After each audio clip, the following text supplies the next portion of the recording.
नमस्कार। कार्यक्रम अफसरनामा में बहुत बहुत स्वागत है आपका। और अफसरनामा में हमेशा की तरह इस बार हम एक ऐसे युवा अफसर के साथ इस कार्यक्रम में मौजूद हैं जिनके करियर की अगर मैं बात करूं तो उनके करियर की शुरुआत बहुत ही सधे हुए अंदाज में हुई है।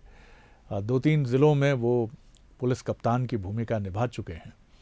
और अगर उनकी शैक्षणिक पृष्ठभूमि की मैं बात करूं, एजुकेशनल बैकग्राउंड की मैं बात करूं, तो वो इंजीनियरिंग के बैकग्राउंड से आते हैं, जिसमें हमने देखा है कि बीते बीते करीब 2-2.5 दशकों में दबदबा रहा है इंजीनियर्स का अखिल भारतीय सेवाओं में।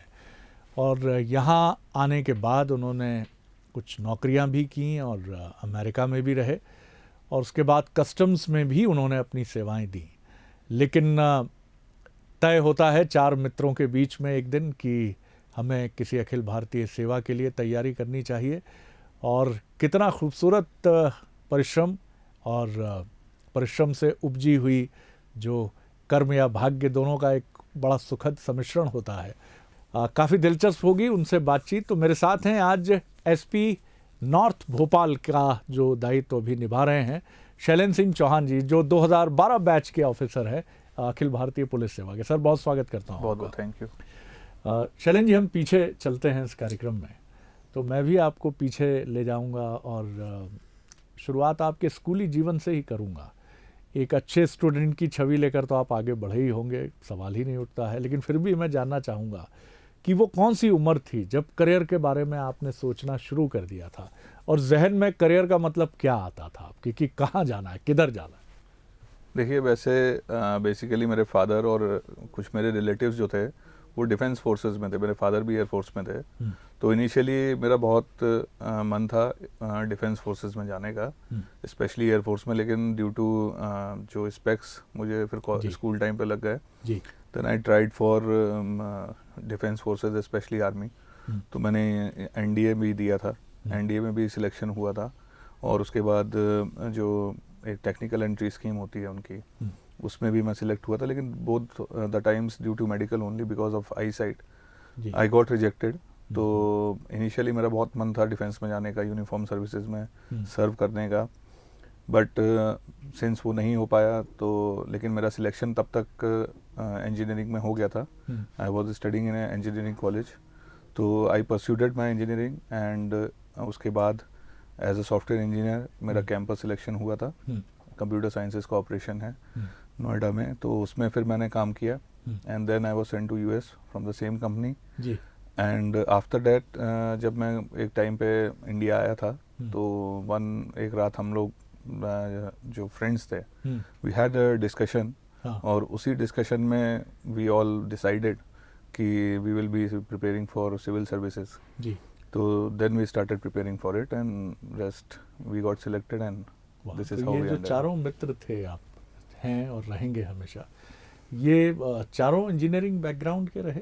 चारों दोस्त? हम चारों हॉस्टल के फ्रेंड्स थे, चारों हॉस्टल में हम लोग साथ में ही रहे। सेम बैचमेट्स हैं, डिफरेंट ब्रांचेस के थे। एंड हम बहुत अच्छे क्लोज फ्रेंड्स कॉलेज के टाइम पे भी थे। और when we decided then we took the leap and we started preparing. और all by the grace of God all 4 of us we got selected. और मैं हूँ जो आई गॉट इनटू आईपीएस। मेरा एक बैचमेट है Deepak Arya, he is presently posted as collector Balaghat. And एक Gaurav Bharela, he got into Indian revenue services. And another one was Dinesh Tomar and he is posted in Indian railways in West Bengal. कमाल है। ये 4 दोस्त जो भोपाल में तय कर लेते हैं अचानक बेहतरीन करियर के बाद भी, आप तो अमेरिका से ही लौटे थे, कि अब हमें अखिल भारतीय सेवा में जाना है। ये चारों की बॉन्डिंग किस तरह की थी? क्योंकि कई सारे युवा जो इस प्रोग्राम को देखते हैं वो आपसे ज़रूर सीखना चाहेंगे, क्योंकि ज़िंदगी और दोस्ती जितनी आसान लगती है कई बार होती भी नहीं है। राइवलरी पनपने लगती है भीतर ही भीतर। हालांकि दोस्ती का मकसद ये नहीं होता, और दोस्ती में तो कहा ही जाता है कि जहाँ प्रतिस्पर्धा ना हो, जहाँ समाप्त हो प्रतिस्पर्धा, वहाँ से दोस्ती शुरू होती है। लेकिन आप चारों के बीच में ये किस तरह की बॉन्डिंग थी और आप एक दूसरे को कैसे हेल्प करते थे? हमारे बीच में काफ़ी अच्छी थी, क्योंकि हम लोग कॉलेज में भी 4 साल करीब हॉस्टल में साथ में रहे थे। तो हम चारों को एक दूसरे का नेचर अच्छे से मालूम था और एक दूसरे हम लोग क्या सोचते हैं। तो यही चीज़ हम लोग की जब प्रिपरेशन के दौरान हम लोग रहते थे साथ में तो वो हेल्प किया। एक बहुत अच्छी बात थी हम लोगों में कि हमारे चारों को जो इंटरेस्ट थे एकेडमिक्स में वो थोड़े अलग अलग थे जी। तो ड्यूरिंग प्रिपरेशन जब हम लोग पढ़ाई करते थे तो we use to choose our topics, उसमें हम लोग अच्छे से पढ़ते थे और ड्यूरिंग फ्री टाइम या डिनर टाइम या जो हमारा ऐसा टाइम होता था हम चारों अपने अपने जो स्ट्रेंथ के टॉपिक्स थे वो डिस्कस करते थे। तो उसमें जो एक हिंदी में कहावत है 1 और 1 11 वाली, तो वो बेसिकली फलीभूत हुई थी। और हम लोगों ने उसके अलावा भी जब असफलताएं मिली, जब पहली बार में सिलेक्शंस नहीं हुए जी, और उसके बाद भी हम लोग जब फाइट करते थे तो कई बार ऐसा टाइम आता था जब हम लोग एक दूसरे की ऐसे मौके पे हेल्प करते थे और एक दूसरे को एनकरेज करते थे, बूस्टअप करते थे। तो साथ में रहने से, अकेले होने से आदमी कई बार परेशान होने में और ज़्यादा वैसा फील करता है। तो इस तरह की परिस्थितियों से भी निपटने में हम लोगों ने एक दूसरे की मदद की। तो ओवरऑल जो एक्सपीरियंस था वो बहुत बढ़िया था। कभी हम लोगों के बीच में कोई ऐसी किसी छोटी बात को लेके भी कभी इशू नहीं हुआ। एक दूसरे का हाथ पकड़ के हम लोग सब साथ में ही चले। एक चीज़ ये भी कही जाती है, हालांकि उसमें दोनों तरह की फ़िलॉसफी काम करती है। कुछ लोग कहते हैं कि कुछ छोड़ोगे नहीं तो कुछ मिलेगा नहीं। कुछ लोग कहते हैं, और जो सेफ खेलना पसंद करते हैं, वो कहते हैं कि पहले किसी को हाथ में रखो, किसी चीज़ को, यानी एक नौकरी हाथ में रखो और उससे बेहतर के लिए या अपने सपनों के अनुरूप दूसरी नौकरी के लिए कोशिश करो। अब इसमें दोनों में विरोधी विचारधाराएं भी हैं। लोग कहते हैं आपने छोड़ा नहीं इसीलिए वो मिल नहीं पाया, और कई बार ये भी हमने देखा है कि आप जो करते रहते हैं, क्योंकि वो डिमांडिंग काम तो है ही, नौकरी आपका। आप लोगों ने जब चारों ने नौकरियां अपनी छोड़ी, चारों नहीं छोड़ी मेरे ख्याल से, तो कुछ भय नहीं था, पेरेंट्स की तरफ से प्रेशर नहीं था? देखिए मेरे पेरेंट्स तो वेल आई वुड से कि बहुत सपोर्टिव थे इसमें। और जब 1-2 बार सिलेक्शन नहीं भी हुआ तो कभी उन्होंने इस चीज़ को नहीं बोला कि, उन्होंने हमेशा ये बोला कि अगली बार अच्छे से और ट्राई करना। और निश्चित तौर पे नौकरी छोड़ना जो है वो एक बहुत ही टफ डिसीजन रहता है।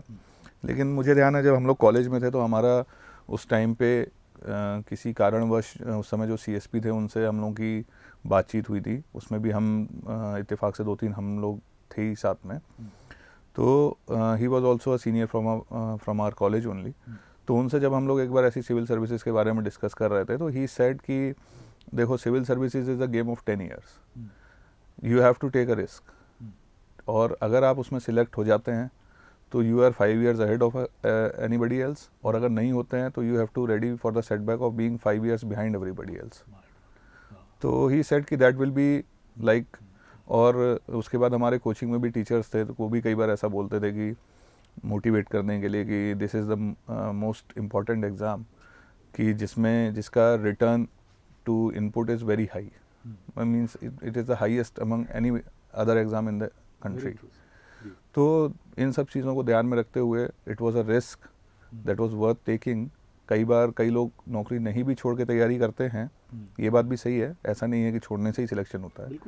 But it is all up to you कि आप किस तरह से कंफर्टेबल हैं, आपके सब्जेक्ट्स कौन से हैं। कुछ लोग जो इंजीनियरिंग बैकग्राउंड के होते हैं जो चूज़ देयर ओन सब्जेक्ट्स, तो उनको थोड़ा सा लीवरेज रहता है कि they can continue their job.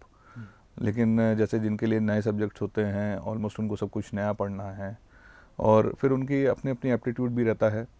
तो it all depends from person to person. Police की सेवा में बड़े मिथ भी हैं, बड़े लोग बड़ी बड़ी छवियां भी गढ़ रखी हैं उन्होंने, हालांकि ऐसा मैं नहीं मानता वो सच है। बीइंग एन जर्नलिस्ट मैंने भी देखा कि बहुत डिसेंट ऑफिसर्स देखे और उतने ही कॉम्पिटेंट मैंने देखे।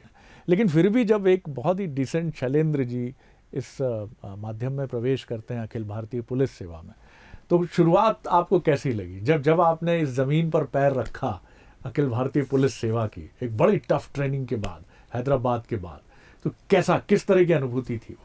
पुलिस में आने के बाद कई लोगों की पुलिस के बारे में जैसी सोच रहती है, उनकी वर्किंग को लेके, उनके एथिक्स को लेके और उनकी वायलेंस या एक्सट्रीमिटीज़ को लेके, तो वो निश्चित तौर पे मेरे साथ भी था।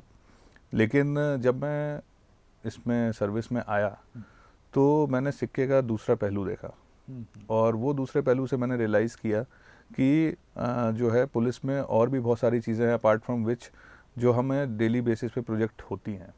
There is a lot more to it कोई क्राइम है या कोई लॉ एंड ऑर्डर है, जो कई बार ऐसे लॉ एंड ऑर्डर होते हैं जो बहुत नॉर्मली हैंडल हो जाते हैं, जिसमें आम जनता को पता ही नहीं चलता, लेकिन उसके पीछे पुलिस की बहुत ज़्यादा कई महीनों की, कई दिनों की प्लानिंग होती है, एक्सटेंसिव वर्क होता है। पुलिस का सक्सेस ही है कि आप उसको रियलाइज़ नहीं करेंगे। जब सारी चीज़ें नॉर्मल हैं, इट मीन्स कि पुलिस उसमें सक्सेसफुल है। जी।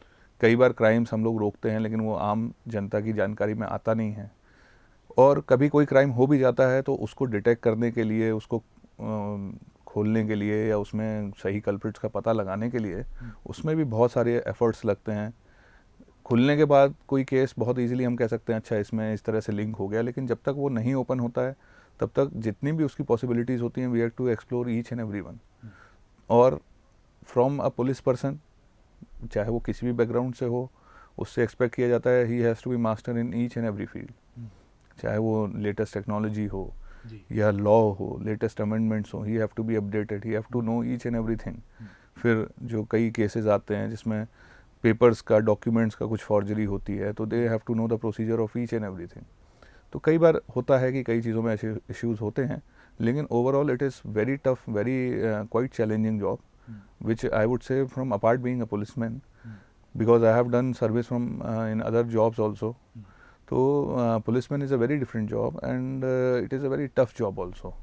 आपको कितना ये एक संतोष रहा कि आपने जिस प्रोफेशन को चुना है, उस प्रोफेशन में आप उस व्यक्ति की आवाज़ हैं जिसका कोई नहीं है, और अगर उसकी आवाज़ आप हैं तो आप सिस्टम की आवाज़ हैं, आप ईश्वर की आवाज़ हैं। As being a policeman, हम लोग मतलब it is very necessary from our part to be sensitive enough for each and every one of their issues, चाहे वो कितने भी छोटे हों। जब हम लोग उनको नोटिस करते हैं, और मैनी टाइम्स जब फरियादी हमारे सामने आते हैं और हम उनकी बात सुनते हैं, तो कई बार तो वो इस चीज़ में सेटिस्फाई हो जाते हैं कि सर आपने हमारी इतनी देर बात सुन ली। तो उनको कई बार उनकी जो ग्रीवेंस है आप उसको पेशेंटली सुन लें, उनको थोड़ा सा लिसनिंग टाइम दे दें, तो उसमें भी बहुत से फरियादी तो इस चीज़ में भी काफ़ी संतुष्ट हो जाते हैं। बिल्कुल, आपने ठीक कहा। तो ये वाली जो चीज़ है कि निश्चित तौर पे त्वरित न्याय वाला जो सिद्धांत है, उसमें काफ़ी हद तक कई बार ऐसा होता है कि जिसमें पुलिस जो है इंस्टेंट डिलीवरी उनको कर पाती है। कई बार हो सकता है कि उसके लिए थोड़ा सा उनको एक्स्ट्रा एफर्ट लगाना पड़े, लेकिन मेरे लिए और कई मेरे साथ में मैं पुलिसमैन हैं जिनको मैं जानता हूँ, जो इस चीज़ को they take it as their motivation of working in this force. लेकिन इससे जो एक फीलिंग आती है, और जिसकी वजह से कुछ फिल्मी नाम भी पुलिस के साथ जुड़ते हैं, सिंघम, सिम्बा, और अभी हैदराबाद में जो घटना हुई उसके बाद भी ये तमाम क्वार्टर से ये आशंका और ये बात भी जाहिर की गई कि पुलिस के हाथ में अगर इनकाउंटर और बंदूक है तो फिर इसको अगर एक हीरोइक इमेज के तौर पे प्रस्तुत किया जाएगा। इन पूरी चीज़ों में किस तरह से अपने को बचा कर भी चलना है, इस द्वंद से भी एक पुलिस अधिकारी जूझता ही होगा। जो आप कह रहे हैं कि जब भी हम कोई ऐसा काम करते हैं कि जिसमें किसी का कुछ अच्छा होता है, या कोई टफ केस क्रैक करते हैं, या कुछ ये है, तो हमारे लिए वो अपने आप में ही एक सेटिस्फैक्शन है जो हम जिसको रियलाइज़ करते हैं। कई बार होता है कि जिसमें हम काम कर देते हैं और जिसको कोई अप्रिशिएट नहीं करता, कोई लॉ एंड ऑर्डर है, कई बार ऐसी परिस्थितियाँ बनती हैं जिसमें कि कोई सीरियस लॉ एंड ऑर्डर है, कोई किसी तरह का हो सकता है। जब हम उसको कंट्रोल करते हैं तो कभी कोई ऐसा नहीं होता, कई बार लोग आके हमें कुछ भी नहीं बोलते, उल्टे कंप्लेंट्स ही हो जाती है, कंप्लेंट्स भी हो जाती हैं, लेकिन वी रियलाइज़ कि व्हाट वी आर डूइंग, और हम लोग उसी में अपना सेटिस्फैक्शन ढूंढते हैं। सबका अपना अपना परसेप्शन है सर्विस का। देयर इज़ दिस ऑल्सो कि कुछ लोग उसको हाईलाइट करते हैं, जैसे अभी आप कह रहे हैं कि सिम्बा और सिंघम और जो का घटनाक्रम रहा, ये सब है, लेकिन हम लोग जिस चीज़ से इंस्पायर होते थे, तो हमारे समय जो एक मूवी आई थी वो गंगा जल थी, तो हम लोग उसको देख के बहुत इंस्पायर होते थे, और वो कई बार हमें मोटिवेट करती थी तैयारी करने के लिए, पुलिस में आने के लिए। उसका हीरो जो है वो एक बहुत नॉर्मल हीरो है, उसका प्रोटैगनिस्ट जो है वो कहीं कोई हीरोइक एक्ट नहीं करता है, he is a simple straight forward policeman who believes into his working, और वो उसी में काम करता है। तो मेरा भी कहीं कहीं कुछ ना कुछ मेरा उससे ज़्यादा फॉलो अप होता है, बजाय कुछ एक्स्ट्रा वेगेंट या आउट ऑफ द वे जाके करने के, मतलब out of the way in the sense कि beyond the purview of law, whatever we have to do that should be within the purview of law. और कुछ भी होता है, even if we have held someone guilty, या कई बार ऐसे cases होते हैं कि जिसमें कि गिल्टी जनरली प्रोनाउंस कर दिए जाते हैं in public court of law या इस तरह से, तो बट कोर्ट में उनकी कई बार एविक्शन हो जाता है, तो we can't straight forward go and say कि दिस इज़ राइट और this is wrong, but since law is there we have to follow the procedure of law and which is I think जो हमेशा सही रहेगा। ज़िंदगी का बड़ा अहम पड़ाव है शादी, और आपकी जो जीवन संगनी है वो भी अखिल भारतीय प्रशासनिक सेवा के अधिकारी हैं और अभी एक ज़िले में कलेक्टर हैं रतलाम में। तो ये क्या अरेंज मैरिज रही या ये लव मैरिज रही, किस तरह की थी और किस तरह से ये चीज़ आगे बढ़ी, ये खूबसूरत रिश्ता किस तरह से आगे बढ़ा? देखिए हम लोग दोनों क्लासमेट्स हैं कॉलेज के, और कॉलेज से पास आउट होने के बाद दोनों का कैंपस सिलेक्शन हुआ था। कॉलेज से ही हम लोग एक दूसरे को जानते थे, और उसके बाद मैं प्राइवेट सेक्टर में चला गया था। She also work for a few months only, and उसकी फैमिली की तरफ से उसका क्लियर था कि she was going to prepare for civil services, तो she started much before me for preparing for this service, और initially she got selected, and I would not deny that it was also one of the factors that motivated me for preparing for civil services, and जब मेरा selection हुआ तो she was also previously in IPS and then got selected into IAS, and I was into customs at that time, कि when we broke this news to our parents and they also said कि we are fine since both of you are in the same line of service, तो उसके बाद फिर मतलब initially love ही था और बाद में then it became a kind of arranged marriage। वाह, बहुत सुंदर रिश्ता और बहुत आगे बढ़ा, और जिसमें एक दूसरे को प्रेरित करने का एलिमेंट भी जो है वो बराबर मौजूद रहा। अब चूंकि आप दोनों अखिल भारतीय सेवा के अधिकारी हैं, तो और कई बार ये रहेगा साथ की, या तो पड़ोस के ज़िलों में रहेंगे या फिर 250-300 किलोमीटर की दूरी भी हो सकती है जैसे अभी है। जी। तो एक दूसरे के साथ ये संबंध उतना ही खूबसूरत, उतना ही प्रगाढ़ और उतना ही चलता रहे और प्रशासनिक दायित्व भी हो, इसमें इसके लिए किस तरह से आप दोनों आगे बढ़ते हैं? देखिए दूर रहने से कई बार कुछ चीज़ों में फ़ायदे भी रहते हैं। वाह। तो जो टाइम हम लोग को व्हेन वी आर टुगेदर जब हमें साथ मिलता है, तो उस समय हमारे लिए हर मोमेंट की जो वर्थ है वो it is much more than any normal time, तो उसको हम लोग रियलाइज़ करते हैं, जिसकी वजह से हम लोगों के बीच में कभी भी मिसअंडरस्टैंडिंग्स या फाइट्स की गुंजाइश बहुत ही कम ही रहती है, किसी बात पे इतना डिसएग्रीमेंट नहीं होता जी। और दूर रहने से ये निश्चित तौर पे है, और उनसे मिलना या अपने बेटे से मिलना मेरा थोड़ा सा कम हो पाता है, बट बेटा कितना बड़ा है? बेटा अभी ही 5 साल का है वो। 5 साल के।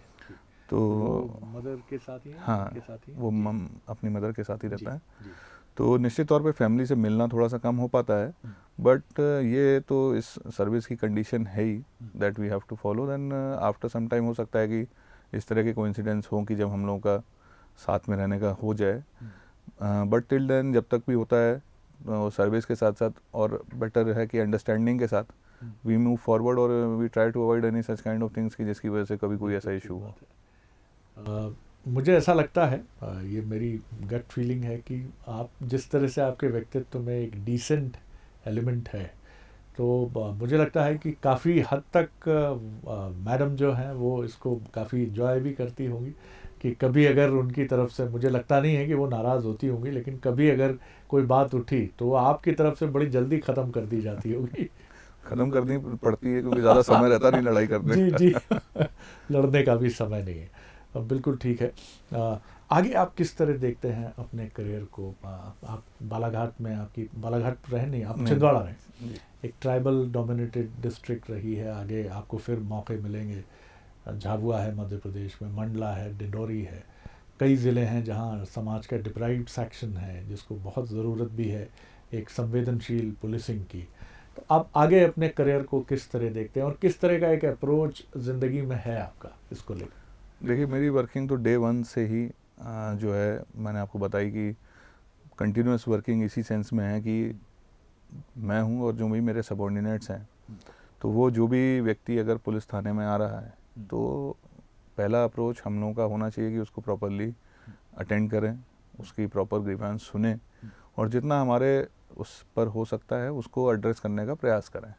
कई बार बहुत सी सिचुएशंस प्रॉब्लम्स होती हैं जो पुलिस से रिलेटेड नहीं होती हैं, but even then the complainant come to the police, but still उन केसेस में भी हम पहला प्रयास तो ये कर ही सकते हैं कि उनकी एक प्राथमिक सुनवाई तो कर दें, जिससे उनको थोड़ा सा रिलीफ मिल जाए।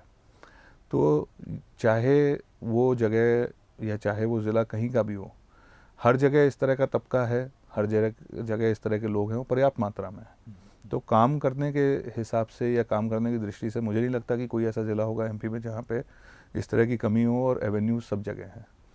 ये बात आपने सही कही कि ऐसे ज़िले हैं जहाँ पे हो सकता है कि ऐसे लोगों का परसेंटेज ज़्यादा हो। निश्चित तौर पे ऐसी जगह जाके काम करने में अपने आप में एक अलग चैलेंजेस रहेंगे, और कोई दिक्कत नहीं है। बाकी जैसा डिसाइड होता है, जहाँ भेजा जाएगा वहाँ उसके हिसाब से हम लोग जाएंगे और अपनी ड्यूटी देंगे।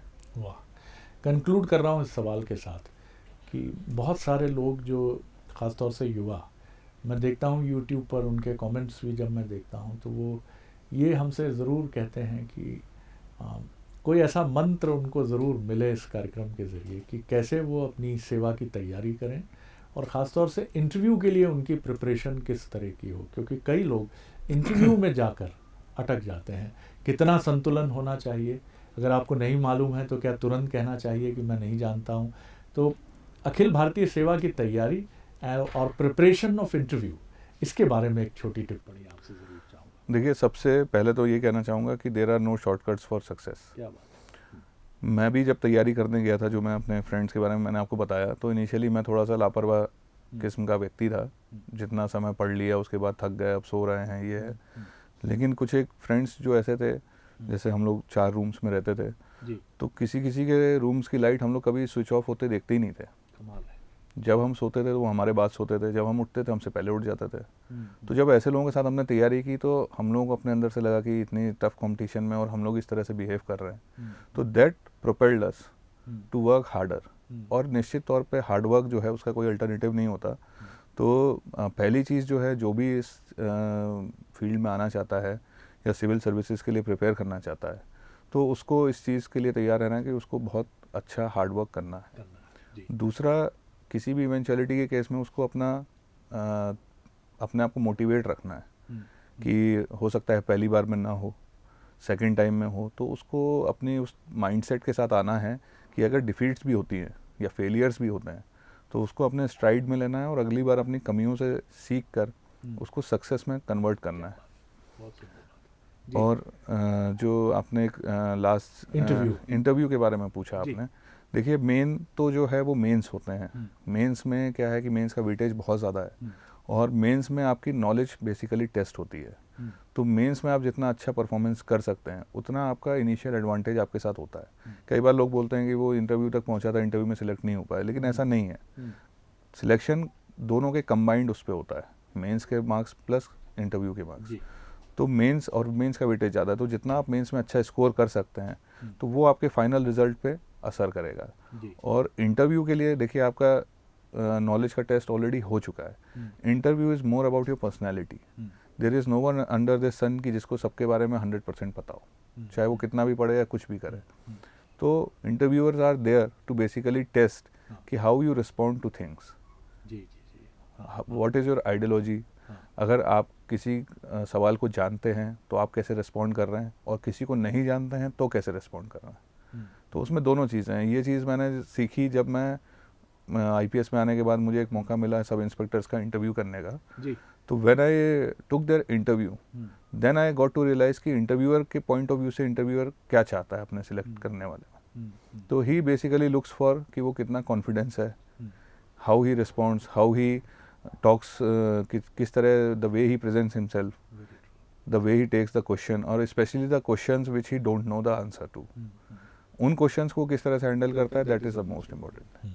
ये बहुत इम्पोर्टेंट बात आपने की सर, और बहुत बहुत धन्यवाद इस बातचीत के लिए शैलेंद्र जी, और ढेर सारी आपको शुभकामनाएं।